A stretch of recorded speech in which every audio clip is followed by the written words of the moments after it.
What happened in my head that I did that? That's the part one keeps circling back to. It wasn't like I was drunk or in some midlife spiral.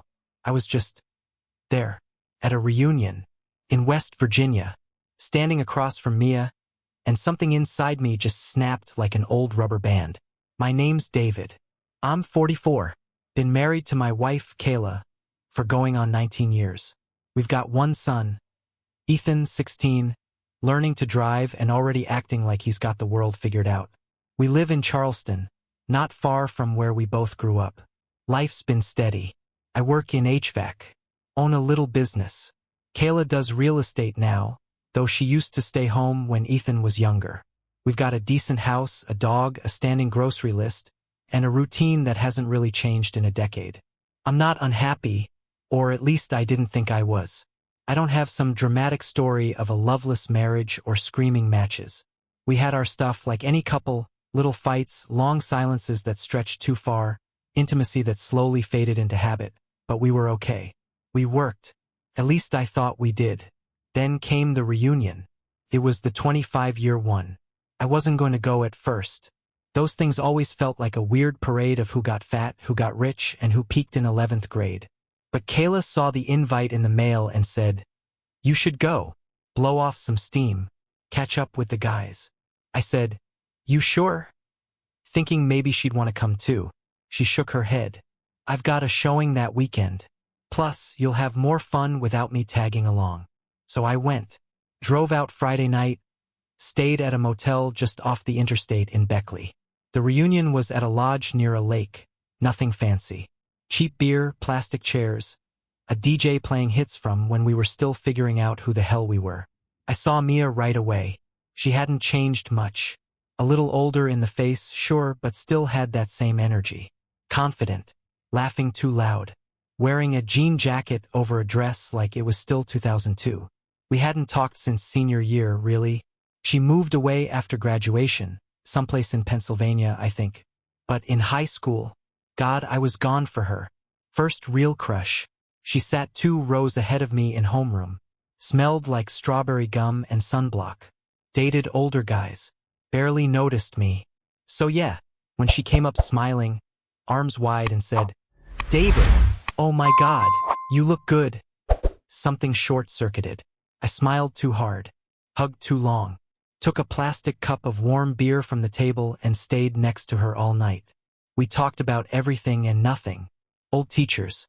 Who'd passed away. Who married who. She said she got divorced a few years back. No kids. Worked in HR now. Still lived alone. I didn't mention Kayla much. Or Ethan. Just said, "Yeah, married. 1 kid. HVAC. And she nodded like she already knew. At some point, someone started a bonfire near the lake. A bunch of us drifted out there. The beer kept coming. The music turned soft and familiar. Mia and I sat on a log, close enough our knees touched. She leaned into me when she laughed. Her hand brushed mine. Once, twice. I should have left. I should have said, "It's been great seeing you," and gone back to the motel. Instead, I followed her when she stood up and said, "Let's go for a walk." The path was dark, the lake quiet. I don't remember what we were talking about. Probably nothing important. But I remember her stopping, turning to me and saying, "You know, I had a huge crush on you back then. You were shy. It was cute." I laughed. Too nervous. "Really?" She said. "Yeah. I always wondered what would have happened if you'd made a move." And just like that, I did. I kissed her. Right there. In the dark. With the lake behind us and the party still buzzing in the distance. It wasn't planned. Wasn't romantic. Just heat and impulse and 25 years of some teenage daydream finally catching fire. When we pulled apart, she whispered, "Want to come back to my room?" And I said yes. No hesitation. No thought. Just yes. That was the night I broke something I can't fix. Woke up in her hotel room with sunlight cutting through the blinds like it had a grudge. Mia was still asleep, curled up under the thin blanket, breathing slow. Her hair was a mess, her makeup smudged, and she still looked beautiful in that casual, undone way that catches you off guard. I sat up on the edge of the bed, head pounding. Not from booze, but from everything else. What the hell did I just do? My phone was on the nightstand, still on silent. 1 missed call from Kayla, 2 texts. Everything okay? Just checking in. My chest felt like someone had taken a crowbar to it. I didn't wake Mia. Just got dressed, quietly, like a thief sneaking out after the job was done. Left the room around 7:30, walked to my truck in the lot, and just sat there for 20 minutes staring out the windshield like maybe the answer to all this would appear in the trees. Didn't. The drive back was quiet. No music. No podcasts. Just me, the road, and my guilt screaming in my ear. I got home a little after noon. Kayla was outside, trimming the hedges in workout clothes. She looked up, smiled, and said, "Back already?" I nodded. "Got tired of the party scene." She laughed. "I figured. You're not exactly a party animal these days." I kissed her on the cheek. Felt wrong. Her skin was warm from the sun. She smelled like grass and sunscreen. I went inside, showered, and laid down for a nap. Told her I was wiped out from driving. She believed me. That night we had dinner as usual. Chicken and rice. Kayla asked about the reunion, and I fed her half-truths. It was good. Saw some old faces. Mostly the same people. Not as wild as I thought it'd be. She didn't pry. She never did. And me? I smiled, nodded, played my part. But inside, something had shifted. I thought maybe it would end there. A stupid, selfish mistake. One night, one kiss, one bed I should never have been in. But it didn't end. Mia texted me that night. "Hope you got back okay.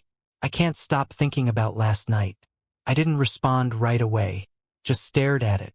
Then, after 10 minutes, I typed back, "Yeah, same." That was all it took. Next day at work, I couldn't focus. Kept replaying everything. Her laugh. Her lips. The way she looked at me like I mattered more than I had in years. At home, I was quiet. Kayla noticed, asked if something was wrong. I said, "Just tired. Long weekend." It always starts like that. The lies aren't big at first. Just little bends in the truth. Justifications. Excuses. Mia and I kept texting. Then calling. Then planning. 2 weeks later, I drove out to her place. She lived 3 hours away, up near Morgantown. Told Kayla I had a supplier meeting. That I'd be gone overnight. She packed me snacks for the drive. Kissed me goodbye at the door. And I drove straight into the lie, knowing exactly what I was doing. Mia opened the door wearing that same look she had in high school. Playful, daring, like the rules never really applied to her. She poured me a drink, turned on some old rock album, and we didn't talk much after that. The thing is, it wasn't just about sex. That would have been simpler. It was the way she looked at me like I wasn't invisible. Like I was still that kid she noticed in chemistry class. Like I hadn't already let my whole life harden into routines and responsibilities. I slept over. We made breakfast.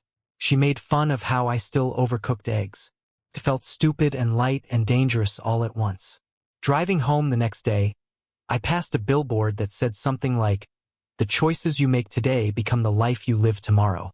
I actually laughed out loud. Bitter short. Yeah. No kidding. At home, Kayla was folding laundry. Ethan was in his room, blasting music.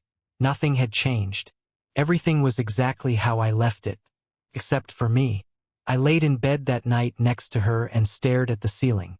She reached over in her sleep and put her hand on my chest, like she'd done 1,000 nights before. I closed my eyes and wished I could rewind everything. Not because I didn't like what happened, but because I knew it was going to wreck everything. After that second trip to see Mia, there was no pretending it was a one-time thing anymore. We didn't say it out loud, but we both knew. A line had been crossed and I didn't step back from it. I leaned into it. We kept finding reasons. Always some half-plausible excuse. Supplier delays. Weekend site visits. A training seminar. I'd been in HVAC long enough to know how to lie with just enough detail that no one asked questions. Kayla never once pressed. She trusted me. That's what makes it worse. There was this one night, it was early fall I think, she made lasagna from scratch. Whole kitchen smelled like garlic and oregano. Ethan was actually downstairs for once, helping her set the table. I came home late, said the meeting ran long. She smiled, handed me a plate she kept warm in the oven, and said, "I'm glad you're home." I sat there, across from my wife and kid, pretending everything was normal, while my phone buzzed in my pocket with a text from Mia. "Still tasting you." I didn't reply, just ate my damn lasagna and smiled like the father husband I was supposed to be. That's the part they don't tell you about cheating. It's not just the lies you tell them. It's the lies you keep telling yourself. Every day, you start rewriting your own life in your head to make it make sense. You tell yourself your marriage has been dead for years. That Kayla stopped seeing you as a man and started seeing you as a paycheck. That if you were really happy, this wouldn't be happening. And maybe some of that's even true. But most of it, just stories to help you sleep. Mia never pushed. Never said leave her or what are we. She just let things be. Maybe she thought if she didn't ask, she wouldn't have to hear the answers. Or maybe she was just smarter than me. We'd meet in hotels most times. Once in Parkersburg, once in a weird roadside inn off I-64 that smelled like mildew and pine cleaner. We didn't care. It wasn't about the place. It was always hot and desperate and quiet after. She'd lay on her side, trace her finger along my arm, and ask about the dumbest things. Do you think people ever really change? What's something you regret not doing before 30? That kind of talk. I told her once, I don't think I ever really knew what I wanted. She said, that's most people, David. At home, Kayla started to notice. I was colder, more distracted. I'd kiss her on the cheek instead of the lips. Say love you like it was a reflex, not a feeling. She asked me one night, are we okay? I looked her dead in the eyes and said, yeah, why? She smiled, relieved. Just feels like you've been distant lately. I kissed her. I told her I was just tired from work. That word again. Tired. Always tired. The truth is, I wasn't tired. I was split in two. One version of me was going through the motions in a quiet house with a woman who still loved me. The other was chasing something that felt like youth and fire and escape. And I didn't have the guts to stop either version. Then one night, after we'd been seeing each other for a few months, Mia asked, do you think about me when you're home? I didn't know how to answer. I just nodded. She looked down, twirled her wine glass by the stem, and said, I don't want to be a secret forever. It hit me harder than it should have. I said something like, I don't know what to do, which was the truth.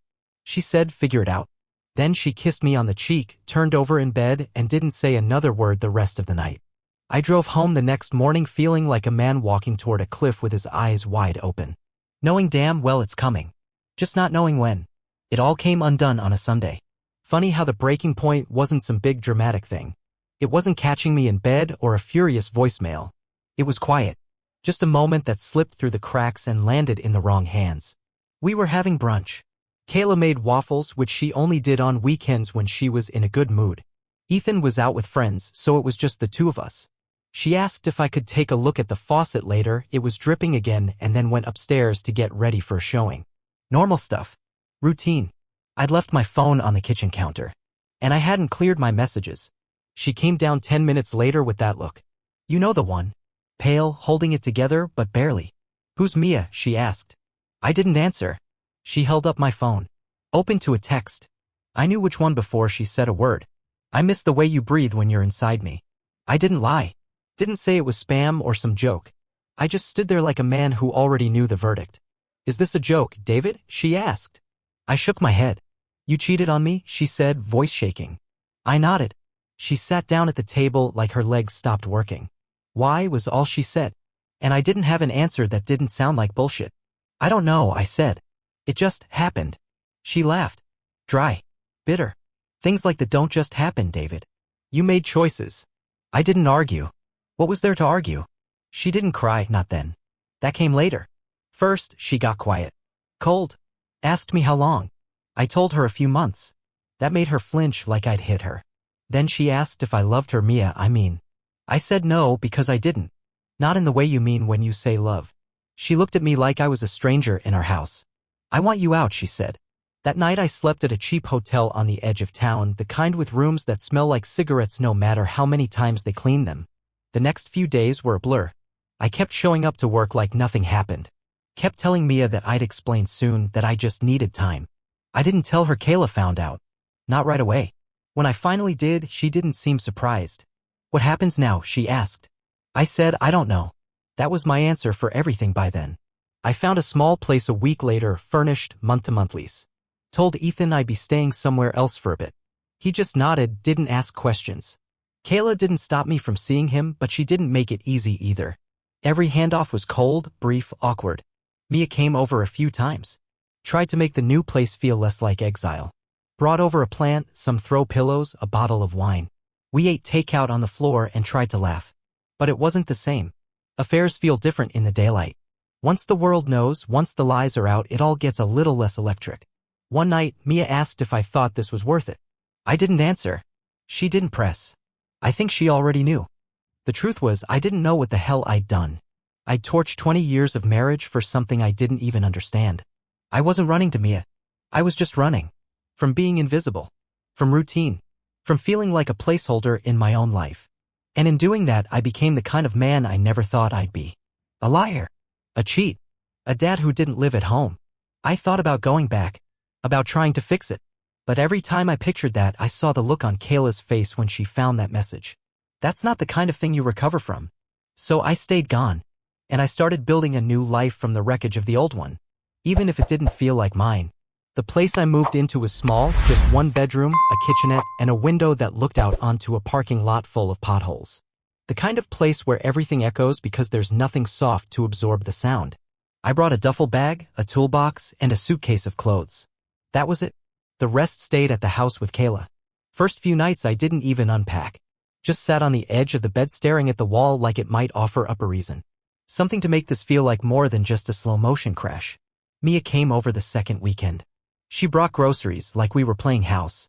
She walked in like she belonged there, started unloading the bags without asking where things went. She bought my favorite beer even though I hadn't mentioned it in weeks. Said, thought we could cook tonight. We didn't cook. We drank, had quiet sex, and then she fell asleep with her back to me. I laid there for hours, wide awake. I didn't feel guilty anymore. That part had burned off already. What I felt now was something else, this weird, hollow quiet. Like I'd gotten everything I asked for but lost the part of myself that knew what to do with it. Back home, my real home, Kayla and I had started texting. Just about Ethan. When to pick him up, when he had practice, school forms. Strictly business. No, how are you? No, can we talk? She was all ice now. And I couldn't blame her. Ethan started acting different too. Quieter. Less eye contact. We'd sit at Wendy's on a Wednesday night, me trying to ask him about school and he'd just shrug or mumble.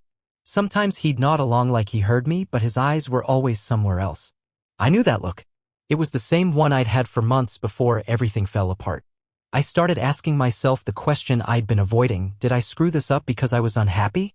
Or did I become unhappy because I screwed it up? Mia could tell something had shifted. One night, we were sitting on the couch watching a movie we weren't paying attention to. She muted it halfway through and looked at me. You're not here, she said. I said I am. She shook her head. Your body's here. That's it. I didn't know how to respond. She didn't ask me to choose, not really. But it hung there, unspoken. Like if I didn't start showing up for this, she'd walk. And I couldn't blame her either. The truth is, I didn't want to go back to Kayla. Not because I didn't love her, but because I knew I'd wrecked that love beyond repair.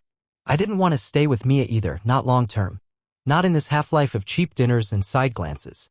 I didn't want anything. That was the real problem. I was a man without a place now. Without a family that wanted me. Without a plan. Work kept going. People whispered. A couple of guys asked if I was okay. I gave them the same line every time, just going through some stuff.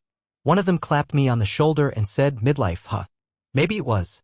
Maybe this was just the middle of the road where some people build new lives and others just stall out. Mia stopped coming by as often. I didn't stop her. One night she left a pair of earrings on the sink and didn't come back for them. That's when I knew. She was on her way out. And I didn't do a damn thing to stop her. Because I'd already checked out too. I just didn't know where I was heading next. Mia was gone by the end of that month. No big goodbye, no final argument. Just fewer texts, a missed call here and there, then nothing. I didn't chase her. Didn't send some desperate message asking if we could fix it. I think we both knew there wasn't anything left to fix. The affair burned hot and quick like most bad decisions. It felt important while it was happening. Now it was just ashes. I kept going through the motions. Picked up Ethan when I was supposed to. Tried to make conversation that didn't land. He started skipping the visits, claiming homework or football or just not feeling like it. Kayla didn't fight it. She just texted he's staying home today and I'd reply okay. That's all we ever said to each other anymore. She had every right to hate me. But that wasn't what it felt like. Hatred is loud. This was silence, and it was worse. People around town stopped meeting my eyes. Mutual friends didn't invite me to cookouts anymore. Even my barber asked if I was doing all right in that tone where you know they've already heard. I told him I was fine. What else could I say? The apartment stayed half unpacked. Still had stuff in bags 3 months in. Dishes in the sink longer than they should have been. Laundry always halfway done. I wasn't depressed exactly, I just didn't care enough to pretend anymore. Sometimes I'd drive past the old house, lights on in the kitchen. Kayla still kept that little garden in front. Ethan's bike on the porch. From the outside, it didn't look like anything was missing. From the inside, I'd bet it felt different. At work, I took longer hours. Volunteered for weekend calls no one else wanted. There was nothing to go home to anyway. The guys started joking about it. Dave's married to the job now, and I laughed along like it didn't sting. One Sunday, I ran into Kayla at the grocery store. She had a cart full of stuffed pasta, frozen chicken, cereal. Domestic as hell. I had beer and a frozen pizza. That said more than anything else could have. She saw me, nodded. No smile. I said hey. She said hey. We stood there, two people who used to share everything now barely making eye contact in the dairy aisle. How's Ethan? I asked. She said he's okay. Busy. I nodded. Good. She looked down at her cart, then back up. You still seeing her? I said no. That ended. She didn't react. Just nodded. All right. We stood there for another second, then she walked off. I watched her go and felt like I'd been erased. After that, I stopped trying to fix things. No more long texts to Ethan. No more asking Kayla if we could talk. I'd done the damage. Patching over it wouldn't change what I broke. Instead, I got quieter. Started eating alone every night. Watching the same 3 shows on loop. Sometimes I'd fall asleep on the couch with a beer still in my hand and wake up with my neck stiff and the TV asking, "Are you still watching?" No one ever called. Not friends. Not family. Definitely not Mia. And I didn't blame them. Because when you blow up your own life, the fallout doesn't just hit you. It hits everyone who ever believed in you. It was around 6 months after I moved out that I finally stopped counting the days. At first, it was like a prison calendar marking each one on the inside of my head, thinking maybe something would change. But nothing did. The world kept turning. Bills kept showing up. Ethan stopped answering texts completely. Kayla never spoke to me again, not in person. Just texts, only when it was absolutely necessary. She never asked for anything outside of the court's requirements. She didn't need to. She knew I'd give whatever was asked without a fight. Guilt makes you generous. I signed the divorce papers without reading them twice. Didn't ask for the house. Didn't ask for more time with Ethan. I figured she'd win anyway. And part of me didn't want to fight her, not after what I'd done. It wasn't some noble act. It just felt like the least I could do. The day the divorce was finalized, I got an email from the county clerk. Your case is now closed. That was it. No emotion. No ceremony. Just the last stamp on the wreckage. I stared at that email for a long time, then just closed the laptop and sat there in the dark. No tears. No big dramatic breakdown. Just this low, steady ache in my chest that had become so normal I didn't even notice it half the time. People at work stopped asking how I was. I think once they realized I wasn't going to share anything, they gave up. One guy, Mike, pulled me aside in the break room once and said, "You know, we all mess up, man. Doesn't mean you gotta live in it forever." I nodded. Said thanks. But I was living in it. Every damn day. The apartment never felt like home. Just a place I crashed between shifts. I kept it clean, mostly out of habit. But there were no pictures, no plants, no sign of a life being lived. Just a fridge with leftovers and a shelf of half-read books I'd bought to feel like I was doing something with my time. Once in a while, I'd dream of Kayla. Stupid, simple dreams. Sitting on the porch with coffee. Watching Ethan ride his bike. Nothing dramatic, just normal moments I'd taken for granted. I'd wake up with this tightness in my chest that didn't go away until noon. I thought about calling her more times than I can count. But what was I gonna say? Sorry I destroyed the life we built because I wanted to feel something? She didn't need that. And truth is, I wasn't even sure I was sorry for what I did. Not because it felt good. It didn't, not anymore. But because I couldn't lie to myself and say I wouldn't do it again if I was still the man I was then. The man who felt like a ghost in his own house. The man who forgot how it felt to be seen. That's what I traded everything for. A few months of being seen. And in return, I became a part-time dad and a man nobody trusted. Mia was long gone. She moved to another state, I think. I never followed up. She didn't reach out. Sometimes I'd scroll through my old photos and see one of her bare feet on my dashboard smiling at me like we were just kids again. I'd stare at it for a minute, then delete it. No drama. Just gone. Now my phone is quiet most nights. No one waiting for me. No one checking in. Just silence. And somehow I've gotten used to it. Not because it's better, but because it's mine now. By the time a full year had passed since the reunion, I had stopped thinking in before and after. There was no more hoping I'd wake up and it would all be undone. No more waiting for someone to forgive me, to call, to yell, to care. It just settled. Like dust on a shelf no one touches anymore. Ethan turned 17. I sent a gift, some gaming thing I knew he wanted, and a card that said, "Proud of you." No reply. Kayla texted, "He got it. Thanks." That was it. Emily, Kayla's niece who used to call me Uncle Dave, unfollowed me on Instagram. Even social media decided I didn't belong anymore. I stopped checking those apps altogether. The memories they tried to feed me, wedding photos, family vacations, anniversary dinners, they just made me feel like I was looking at someone else's life. A guy who smiled with his whole face and didn't know how fast it could all disappear. I ran into Kayla once more. At the DMV of all places. We were both there to renew our licenses. We locked eyes across the room. She looked tired, older in a way that had nothing to do with age. I probably looked the same. She didn't wave. Didn't smile. I didn't either. Just sat there, waited for my number, and walked out without a word. That silence? It followed me everywhere. It was in the mornings when I woke up alone, no scent of coffee, no shuffle of footsteps down the hall. It was in the evenings when I cooked enough food for two but only plated one. It was in the way I stopped talking to people at work unless I had to. They stopped trying to. My boss gave me a promotion. I took it without feeling anything. More pay. More travel. More excuses to stay busy. I started flying too, sometimes 3 times a month. Same hotels, same faces, different cities. I kept the blinds closed and the TV on mute. I was a man drifting. Reliable. Efficient. Alone. On Christmas, I sent a gift to Ethan. A hoodie from his favorite band. Kayla sent back a photo, he was wearing it.